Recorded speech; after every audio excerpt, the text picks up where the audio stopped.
नगरी मथुरा और वृंदावन की सैर कराने के साथ साथ मथुरा और वृंदावन यात्रा की संपूर्ण जानकारी भी बताऊंगा। अगर आप भी मथुरा और वृंदावन को एक साथ घूमने की प्लानिंग बना रहे हैं तो ये वीडियो आपकी बहुत हेल्प करेगा। इस वीडियो में बात करेंगे आप यहाँ तक कैसे पहुँचेंगे, यहाँ पर होटल या धर्मशाला कहाँ पर लेना चाहिए, यहाँ पर दर्शन करने का सही तरीका क्या रहता है, दर्शन करने के लिए कौन कौन से प्रमुख मंदिर हैं, यहाँ पर खाने पीने की कैसी व्यवस्था है और वीडियो के लास्ट में बात करेंगे संपूर्ण बजट की। तो यात्रा से related A to Z complete information के लिए वीडियो को बिना स्किप किए एक बार पूरा जरूर देखें। तो चलिए आज मेरे साथ घूमिए कृष्ण कन्हैया की प्यारी सी नगरी मथुरा और वृंदावन में। कमेंट बॉक्स में राधे राधे जरूर लिखें।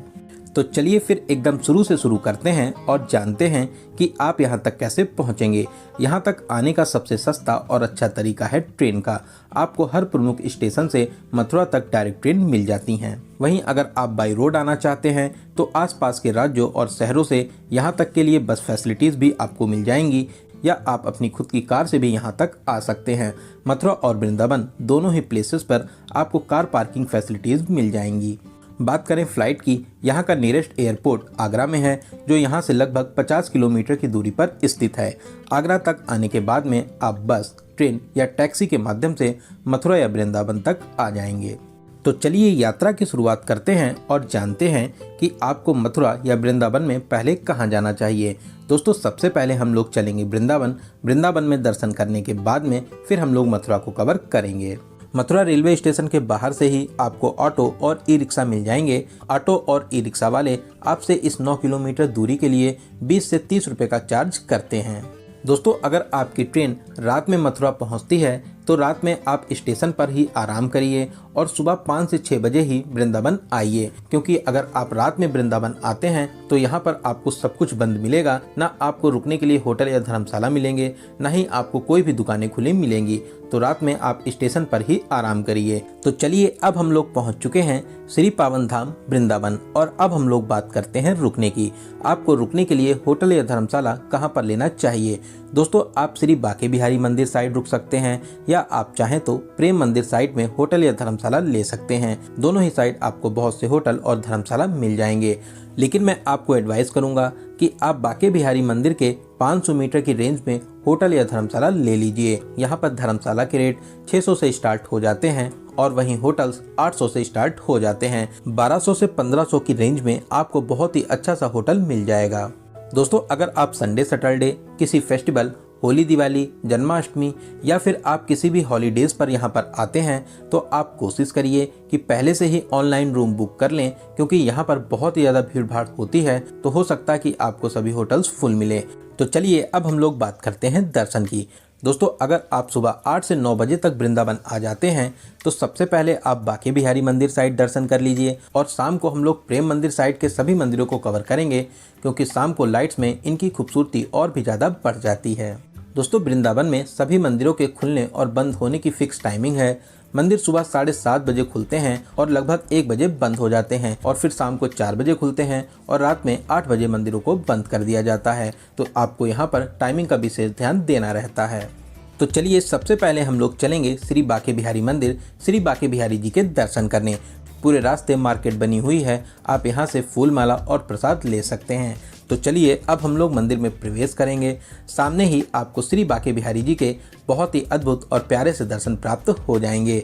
श्री बांके बिहारी जी के दर्शन कर आपके नेत्र भर आएंगे। बांके बिहारी जी की बहुत ही प्यारी और मनमोहक छवि है, इसको देखकर आप दीवाने हो जाएंगे।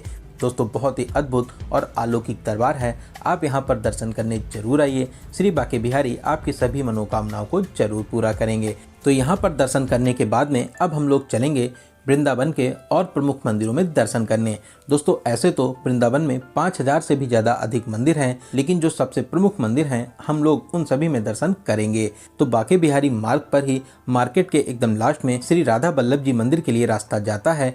सीढ़ियाँ चढ़कर अब हम लोग चलेंगे श्री राधा बल्लभ जी के दर्शन करने। दोस्तों ये मंदिर भी वृंदावन का बहुत ही अलौकिक और प्राचीन मंदिर है। यहाँ पर आप राधा बल्लभ जी के बहुत ही अद्भुत दर्शन को प्राप्त कर सकेंगे। आप यहाँ पर कुछ देर जरूर बैठें, यहाँ पर बैठकर आपको बहुत ही ज़्यादा शांति और सुकून मिलेगा। यहाँ पर दर्शन करने के बाद में अब हम लोग चलेंगे राधा दामोदर मंदिर में दर्शन करने के लिए। दोस्तों ऐसे तो आप एक मंदिर से दूसरे मंदिर तक ई रिक्शे से भी जा सकते हैं, लेकिन मैं आपको एडवाइस करूंगा आप कुंज गलियों से होते हुए दूसरे मंदिर तक पहुंचिए, क्योंकि इनकी दूरी 100 से 200 मीटर ही रहती है। तो कुंज गलियों से होते हुए अब हम लोग पहुंच चुके हैं राधा दामोदर मंदिर के पास में। मंदिर में प्रवेश कर राधा रानी और दामोदर जी के बहुत ही प्यारे से दर्शन प्राप्त करेंगे। यहाँ पर आप भक्ति भाव में जरूर झूमिए, आपको यहाँ पर बहुत ही ज्यादा अच्छा लगेगा। तो यहाँ पर दर्शन करने के बाद में अब हम लोग चलेंगे अपने अगले स्थान पर, जो है सेवा कुंज, जिसे निकुंज वन भी कहते हैं। निकुंज वन निधि वन का छोटा सा स्वरूप है। यहाँ पर राधा रानी का बहुत ही प्यारा सा मंदिर बना हुआ है। तो यहाँ पर दर्शन करने के बाद में अब हम लोग चलेंगे निधि वन।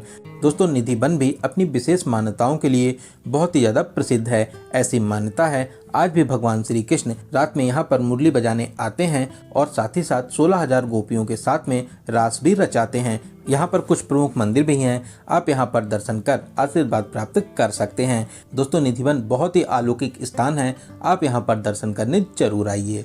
निधि वन के पास में ही शाहजी मंदिर भी बना हुआ है। ये मंदिर भी बहुत ही विशाल और प्यारी शैली में बना हुआ है। आप यहाँ पर राधा रानी और कृष्ण जी के प्यारे से दर्शन प्राप्त कर सकते हैं। तो शाहजी मंदिर में दर्शन करने के बाद में अब हम लोग चलेंगे श्री गोपीनाथ मंदिर और श्री राधा रमण मंदिर में दर्शन करने के लिए, जो यहाँ से मात्र 200 मीटर की दूरी पर ही स्थित है। दोस्तों ये मंदिर भी वृंदावन के बहुत ही प्रसिद्ध मंदिर हैं। यहाँ पर आप बहुत ही अच्छे तरीके से दर्शन प्राप्त कर सकते हैं। फिर यहाँ पर दर्शन करने के बाद में अब हम लोग चलेंगे कालीदे घाट, जो यहाँ से लगभग 100 मीटर की दूरी पर स्थित है। दोस्तों ये वही स्थान है जहाँ पर भगवान श्री कृष्ण ने कालिया नाग का वध किया था। सामने ही माँ यमुना की पावन धारा है, आप यहाँ पर स्नान कर सकते हैं, साथ ही साथ नौका विहार भी कर सकते हैं। यहाँ पर प्यारी प्यारी नाव में बैठकर बहुत से लोग नौका विहार करते हैं। यहाँ पर कुछ समय बिताने के बाद में अब हम लोग चलेंगे मदन मोहन मंदिर में दर्शन करने के लिए, जो यहाँ से लगभग 1 किलोमीटर की दूरी पर स्थित है। ई रिक्शे में 20 रुपए का किराया देकर अब हम लोग पहुंच चुके हैं मदन मोहन मंदिर के पास में। इस मंदिर को टीले वाला मंदिर भी कहते हैं, क्योंकि ये मंदिर ऊपर टीले पर स्थापित है। दोस्तों बहुत ही प्राचीन और अलौकिक शैली में ये प्यारा सा मंदिर बना हुआ है। आप यहाँ पर मदन मोहन जी के प्यारे से दर्शन कर आशीर्वाद प्राप्त कर सकते हैं। दोस्तों बहुत ही अलौकिक स्थान है, आप अपने लिस्ट में इस मंदिर को जरूर शामिल करें। दोस्तों अगर आप सभी मंदिरों में थोड़ा थोड़ा टाइम देंगे तो आप बहुत ही आराम से 1 बजे तक सभी मंदिरों को कवर कर लेंगे।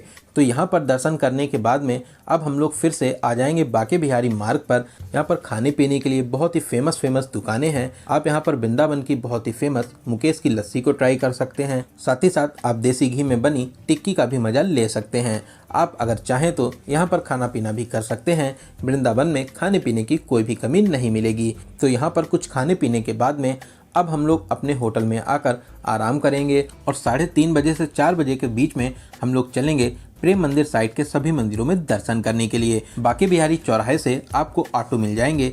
30 से 40 रुपए का किराया देकर सबसे पहले हम लोग चलेंगे वैष्णो देवी धाम में माता रानी के दर्शन करने। दोस्तों बहुत ही प्यारा और विशाल मंदिर बना हुआ है। यहाँ पर माता रानी की विशाल प्रतिमा भी स्थापित है। यहाँ पर बहुत ही अच्छे तरीके से गुफाओं का स्वरूप दिया गया है। मंदिर को बहुत ही खूबसूरती से बनाया गया है। दोस्तों विशाल प्रतिमा के नीचे बहुत ही बड़ा सा हॉल बना हुआ है, जहाँ पर माता रानी का बहुत ही अद्भुत और प्यारा सा मंदिर भी स्थापित है।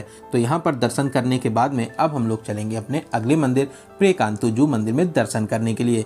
दोस्तों ये भी बहुत ही प्यारा सा मंदिर बना हुआ है, आप यहाँ पर भी दर्शन कर सकते हैं। यहाँ पर दर्शन करने के बाद में अब हम लोग चलेंगे वृंदावन के बहुत ही प्रसिद्ध मंदिर प्रेम मंदिर में दर्शन करने। दोस्तों प्रेम मंदिर बहुत ही खूबसूरत और अलौकिक मंदिर बना हुआ है। वृंदावन आने वाले सभी लोग यहाँ पर दर्शन करने जरूर आते हैं। लाइट्स में इसकी खूबसूरती में 4 चांद लग जाते हैं।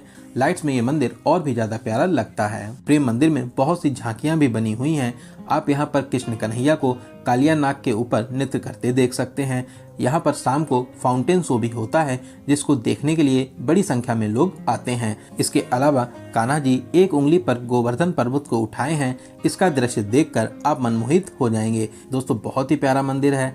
शाम को आप यहाँ पर दर्शन करने जरूर आएं। शाम को यहाँ पर दर्शन कर आपको बहुत ही ज्यादा अच्छा लगेगा। प्रेम मंदिर में घूमने और दर्शन करने के बाद में अब हम लोग चलेंगे इस्कॉन टेम्पल, जो यहाँ से कुछ ही दूरी पर स्थित है। ये मंदिर भी बहुत ही भव्य शैली में बना हुआ है। आप यहाँ पर कृष्ण भगवान और राधा रानी जी के बहुत ही प्यारे से स्वरूप के दर्शन प्राप्त कर पाएंगे। साथ ही साथ आप यहाँ पर हरे कृष्णा हरे रामा की धुन पर जरूर झूमें, आपको बहुत ही ज्यादा अच्छा लगेगा। आप यहाँ पर कुछ देर जरूर बैठें, आपको यहाँ पर बहुत ही ज्यादा शांति मिलेगी। तो इन सभी प्रमुख मंदिरों में दर्शन करने के बाद में हम लोग रात में अपने रूम पर आकर आराम करेंगे। अगर इनमें से आपके कोई भी मंदिर छूट जाते हैं, अगली सुबह आप इनमें दर्शन भी कर सकते हैं। लगभग 9 से 10 बजे अब हम लोग चलेंगे मथुरा और मथुरा के सभी स्थानों को बहुत ही अच्छे तरीके से कवर करेंगे। दोस्तों, सबसे अच्छा रहता है आप वृंदावन से ऑटो बुक कर लीजिए। ऑटो वाले आपको मथुरा के सभी स्थानों पर दर्शन कराने